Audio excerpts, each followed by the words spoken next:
رمضان رمضان رمضان رمضان رمضان رمضان یہ ایک عذاب خداوندی کے طریقے کے اوپر ہے. ہمیں اس عذاب خداوندی اور اللہ کے غصے سے نجات پانے کے لیے ہم مذہبی اعتبار سے یہ بات کہتے ہیں کہ صدقہ سب سے بڑی چیز ہے جو اللہ کے غصے کو ٹھنڈا کرنے والی ہے.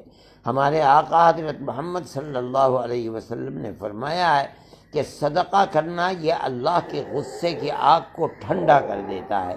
اس لیے میں کہتا ہوں کہ جن لوگوں کو اللہ نے کھانے پینے کی سویدھا دی ہے ان کو یہ چاہیے کہ وہ اپنے دائیں بائیں لوگوں کو دیکھیں، چاہے وہ ہندو ہوں چاہے وہ مسلمان ہیں. اگر غریب لوگ ہیں تو ان کی مدد جتنی بھی اللہ نے کسی کو دیا ہے، جتنی بھی اس کے اندر طاقت ہے، وہ دوسرے کی مدد کرنی چاہیے اور اس کے اندر دریغ نہ کرنا چاہیے. مجھے توقع ہے کہ ہمارے اس عمل سے اللہ تعالیٰ کا غصہ جو ہمارے گناہوں کی بنیاد کے اوپر آیا ہے، اللہ کا غصہ ٹھنڈا ہوگا اور دنیا کو اس سے راحت مل سکے گی.